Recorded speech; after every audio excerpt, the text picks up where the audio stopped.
Bonjour à tous et bienvenue dans cette édition de rencontre consacrée au 5e anniversaire du séisme de Wenchuan qui s'est produit le 12 mai. Cette catastrophe naturelle a laissé aux victimes un amer souvenir.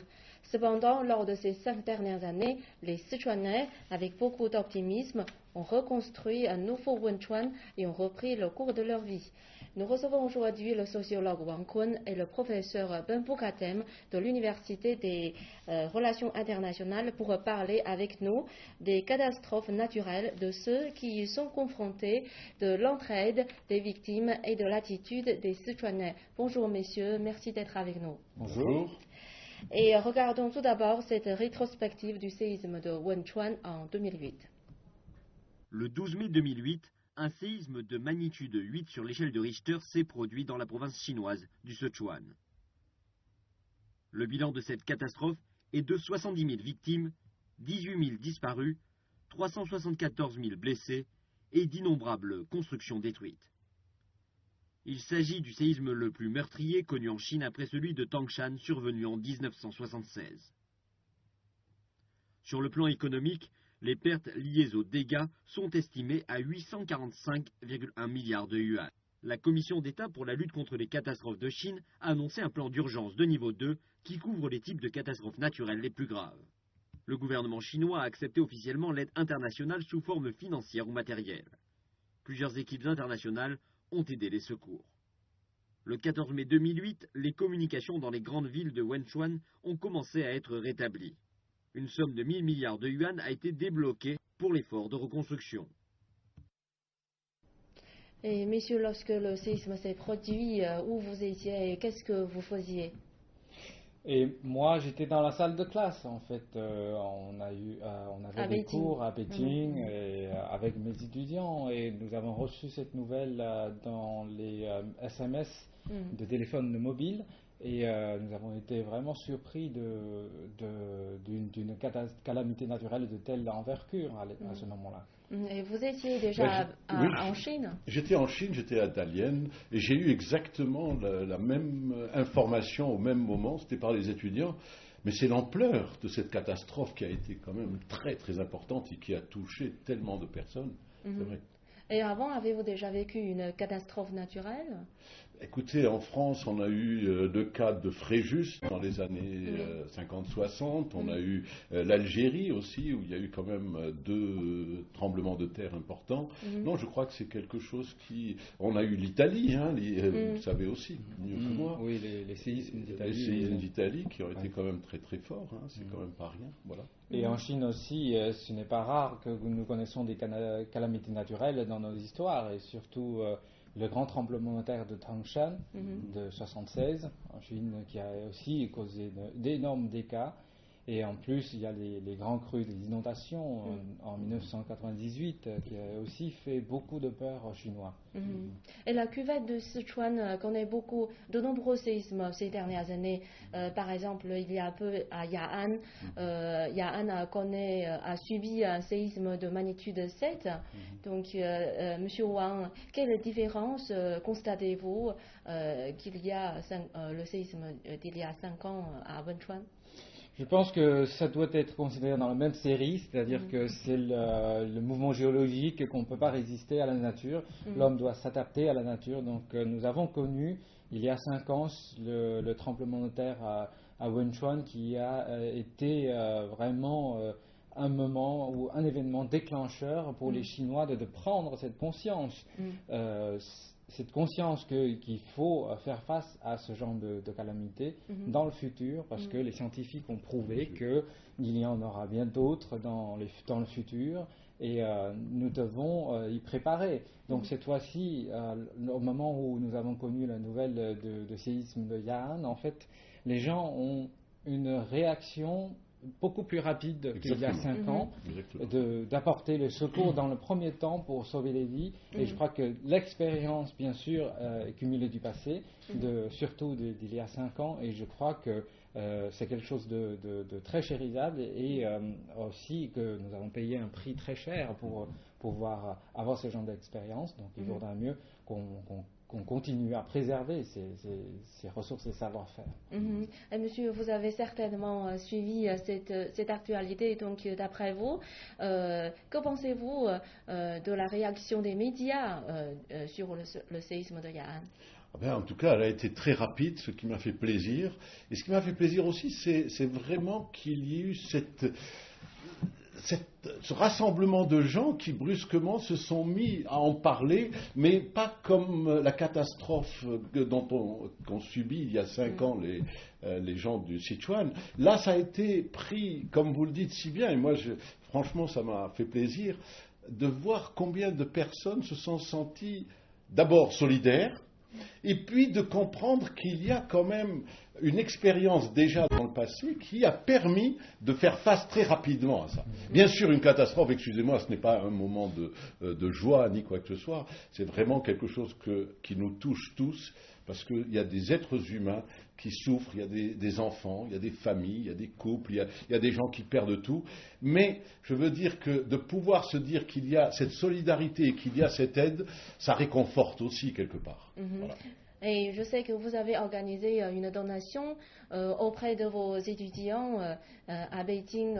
Donc, je suis curieuse de savoir pourquoi, en tant qu'étranger, pourquoi vous sentez-vous tellement concerné par le Sichuan? Excusez-moi, je n'apprécie pas beaucoup le terme d'étranger parce que sur cette terre, je crois que personne n'est étranger. Et je crois qu'il n'y a ni différence entre un noir, un rouge, un jaune, un blanc, tout ce que vous voulez. Je crois que l'être humain, il doit être au centre des préoccupations de tout le monde. Et je pense que je ne me sens pas étranger en Chine, je me sens chinois, comme les Chinois. Et donc pour moi, c'est des êtres humains qui souffrent. Et ces gens-là ont besoin de moi comme ils ont besoin d'autres. Et donc, si j'étais en Afrique, j'aurais la même réaction. Si j'étais aux États-Unis, j'aurais la même réaction. Je crois qu'il faut recentrer notre position. Nous ne sommes rien sur cette terre. Nous savons quand notre acte de naissance a été fabriqué. Nous ne savons pas quand il se terminera. Vous savez, un vieux Touareg me disait un jour dans le Sahara, il me disait, vous savez, la seule chose que j'aimerais garder comme souvenir de ma personne, c'est qu'on parle de moi avec plaisir. C'est tout. Parce que la mort, vous savez, vous n'emportez rien. Voilà. Donc, parlez-nous un peu plus sur cette activité. Comment avez-vous organisé cette donation? C'était spontané. J'ai téléphoné à mes étudiants en leur disant, écoutez, demain, lundi, parce que ça s'est passé le samedi, comme vous le savez, le dimanche, on ne pouvait rien faire, mais je leur ai dit, lundi matin, trouvons-nous devant le restaurant de l'université, et puis faisons une quête.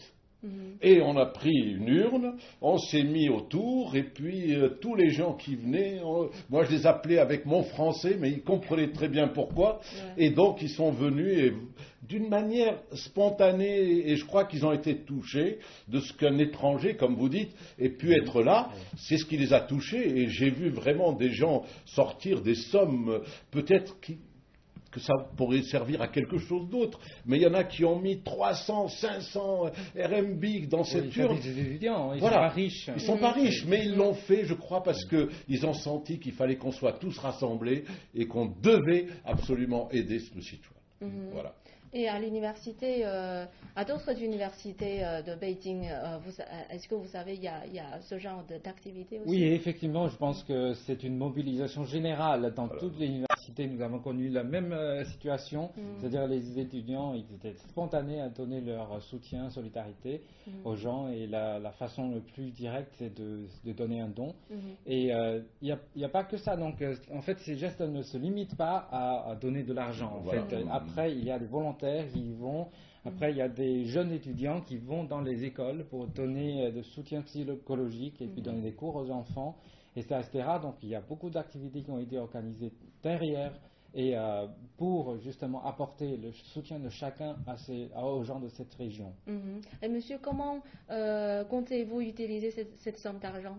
Alors, excusez-moi, je reviens juste un tout petit peu en arrière pour dire que j'ai écrit aussi à beaucoup d'amis à Pékin et j'ai été touché par des amis qui m'ont dit, je prends qui ont un restaurant, un hôtel, tout ça, et qui ont dit, oui, on va faire ceci, on va faire cela, on va faire cela. Donc, c'est pour vous prouver que tous ces gens-là étaient sur la même longueur d'onde que les Chinois. Il n'y avait pas de différence de dire je suis chinois, français, anglais. Tout le monde a manifesté ce soutien.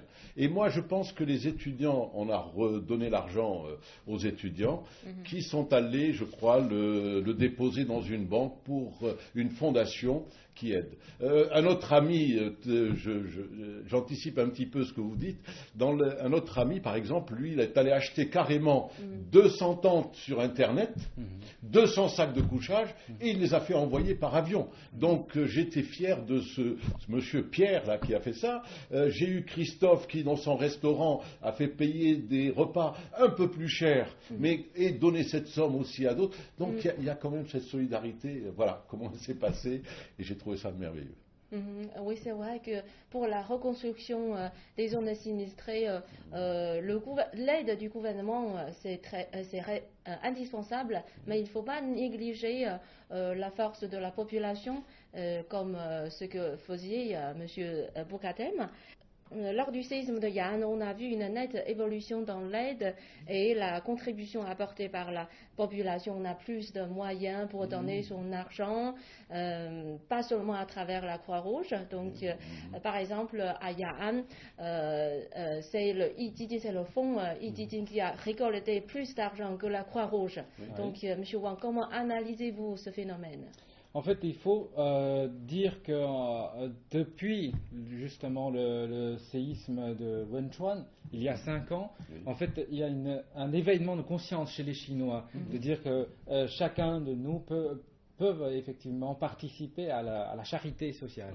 En fait, pour l'économie naturelle, pour les enfants qui n'ont pas été scolarisés, il y a beaucoup de choses qu'un simple citoyen peut faire quelque chose. Donc, du coup, nous avons beaucoup d'occasions dans nos vies quotidiennes de voir les gens essayer de se mobiliser, donc des débats organisés autour des questions, de se questionner dans le fond, s'il faut agir ou pas. Je pense que cette spontanéité est plus chère de tout, de dire qu'une personne âgée tombée par terre dans la rue, est-ce qu'il faut l'aider ou pas, etc. Donc, le débat a été ouvert. Donc, pendant ces 5 ans, en fait, c'est une préparation de l'opinion publique, donc en faveur en fait de cette charité. Et le problème, c'est que quand les gens sont de plus en plus volontaires à faire quelque chose, et on n'a pas devant nous suffisamment de fondations ou d'institutions capables d'accueillir autant de donations, de gestes volontaires, donc forcément les gens doivent trouver des sorties. Donc il y a des fondations Yijijin, il y a aussi les acteurs les plus connus, les vedettes, donc tout le monde y sont en fait, les écrivains même, donc tout le monde qui représente en quelque sorte cette volonté qui cherche des débouchés. Et donc je crois que à cause des scandales de Croix-Rouge il y a quelques années. Donc, on a perdu une partie de conscience dans les canaux, disons, traditionnels de charité sociale. Donc, je pense que maintenant, ce sont les nouvelles formes qui se créent, même sur l'Internet. On peut donner des dons maintenant sur l'Internet. Donc, ça se facilite et les gens ont inventé, par leur propre volonté et propre sagesse, d'autres formes de soutien et de solidarité. Et donc, monsieur, d'après vous, pouvez-vous nous expliquer comment s'organise en France l'aide du gouvernement ou bien l'aide bénévole de la population? Je voudrais juste réagir par rapport à ce que vous venez de dire, parce que c'est intéressant de savoir que ici à Pékin, il y a quand même, et même en Chine, il y a quand même des associations françaises qui font quand même un travail, je crois qu'il ne faut pas négliger. Moi, je pense à Couleur de Chine, par exemple, qui parraine des enfants miao. Pour 600 RMB, vous pouvez l'éduquer, lui donner à manger, et c'est quand même important. J'en parlais avec mes étudiants. Je crois que mes étudiants sont conscients de ça, et nous allons essayer de créer, avec ce canal, aussi cette aide pour aider des petits enfants miao. Il y a les enfants de Madaïfou, le théâtre des Lanternes, qui fait un travail formidable chaque année. Ils font de la représentation, 4 ou 5 représentations théâtrales, et tout l'argent va vers les enfants de Madaïfou. Il y a en Chine des choses. Et moi, je trouve qu'il y a des canaux, pardonnez-moi de le dire, auxquels on peut faire confiance. C'est-à-dire des canaux qui ne vont pas, où vous ne savez pas où ne va pas l'argent. Non, là, vous savez où va l'argent. En France, le problème, j'allais dire, c'est que tout est contrôlé.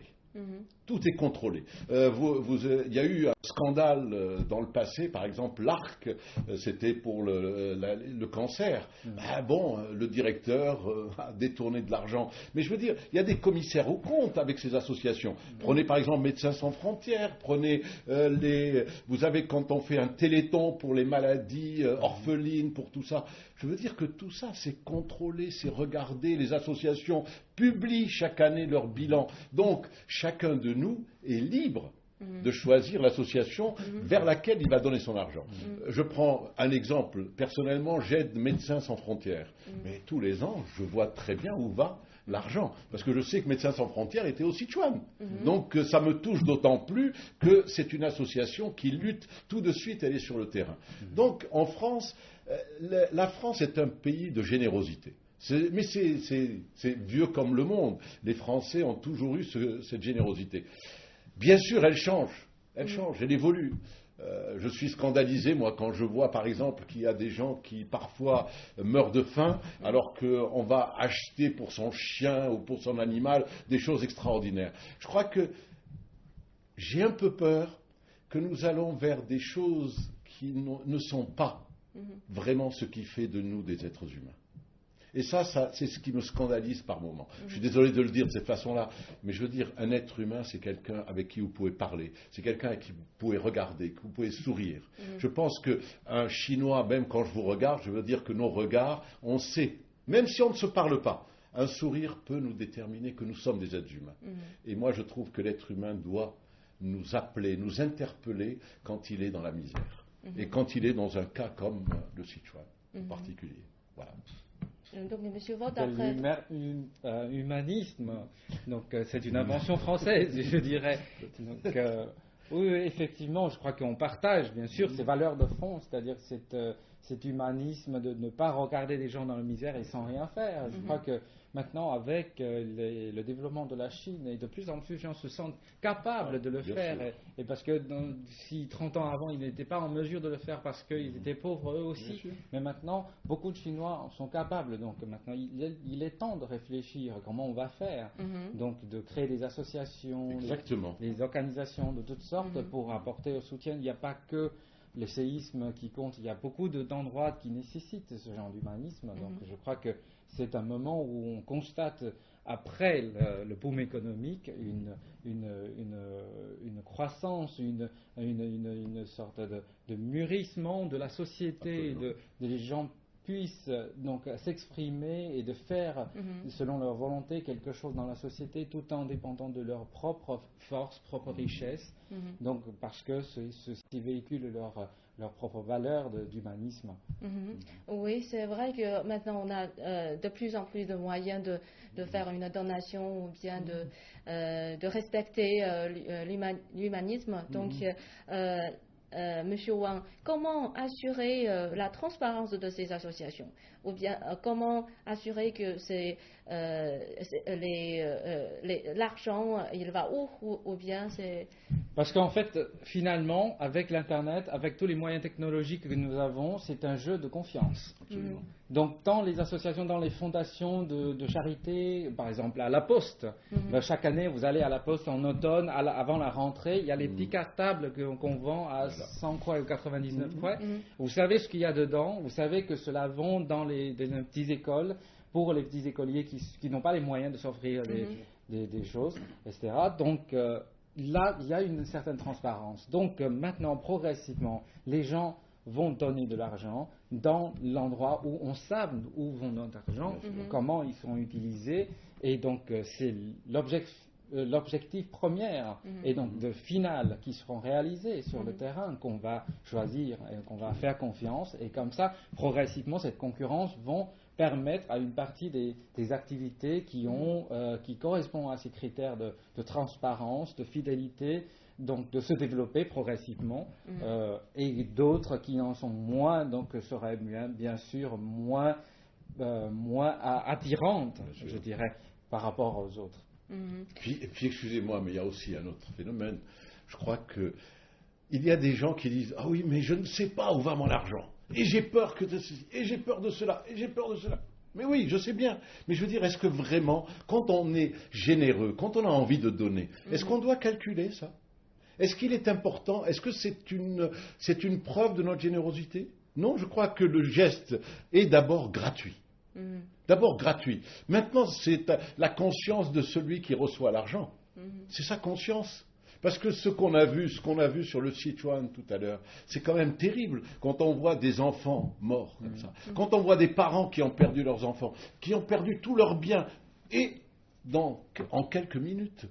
Alors je veux dire, quand vous faites un don, est-ce que je dois calculer s'il va bien arriver? Non, moi je le fais et puis j'oublie. C'est ça. Et il suffit pas de... Il ne faut pas penser, je voudrais le dire, mais d'une façon très solennelle, il ne faut pas penser à des sommes énormes. Vous savez, celui qui donne 1 yuan, il a déjà donné beaucoup. C'est parce que dans sa vie, peut-être ce 1 yuan qu'il a donné, c'est très important. Mais il a fait le geste. Ce n'est pas le plus important, ce n'est pas la somme. Il faut calculer. Voilà. Je pense que ce n'est pas un problème de calcul. On veut que l'argent aille dans le bon sens. Tout à fait. Oui, pour les victimes des zones sinistrées, quoi. Bien sûr. Oui, effectivement. Donc, techniquement parlant, en fait, bien sûr, il y a des contrôles sur l'utilisation de ces ressources.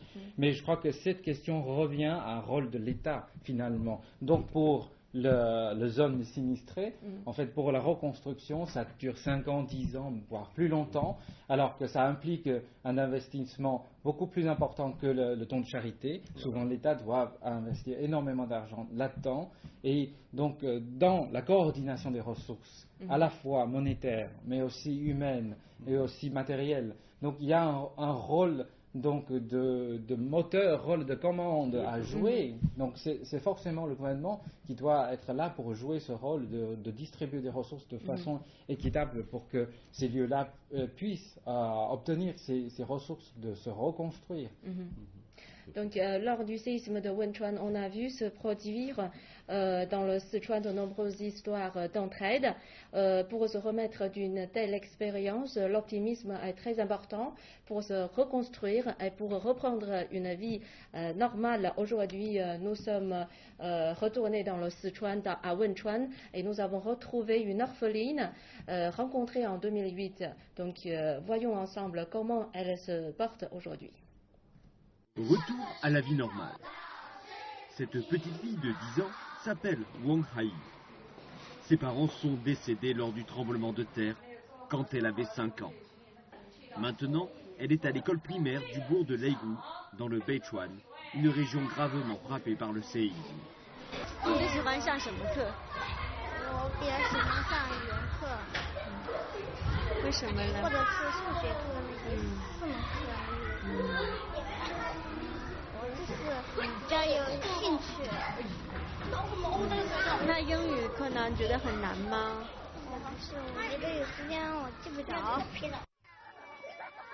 C'était en 2009, un an après le séisme, quand nous avons rencontré Wang Hai pour la première fois. La catastrophe avait emporté une dizaine de personnes de sa famille. Mais aujourd'hui, l'enseignant nous dit qu'elle devient plus forte qu'auparavant et qu'elle peut affronter la réalité. Elle est comme tous les autres enfants. Mais lorsque les parents des autres enfants viennent à l'école, nous nous sentons un peu tristes. Mais nous trouvons qu'elle grandit, qu'elle comprend de mieux en mieux les choses. Son frère a aussi une grande influence sur elle et elle est très autonome. Et elle veut aider d'autres personnes qui sont dans une mauvaise situation. Maintenant, Wang Hai vit avec son grand-père, Wang Peizhong. Après le séisme, il a cherché de petits travaux à faire afin d'aider financièrement la famille. Le frère de Hai étudie en ville. Il prépare l'examen pour entrer à l'université. Les deux enfants reçoivent également une aide financière de personnes que leur sort avait ému. Des volontaires venus porter secours aux victimes du séisme en 2008. Ils envoient chacun 300 yuan par mois. Avec les revenus de l'assurance, la famille dispose d'environ 3000 yuan par mois pour vivre. Je dis souvent à Hai, tu n'as plus de parents maintenant, tu vis avec moi. Mais je me fais vieux et un jour je vais mourir. Il faut que tu apprennes à te débrouiller par toi-même. En fait, nous habitons à côté de l'école. Et la raison pour laquelle je t'ai mis en pension, c'est que je voudrais t'apprendre très tôt à être autonome.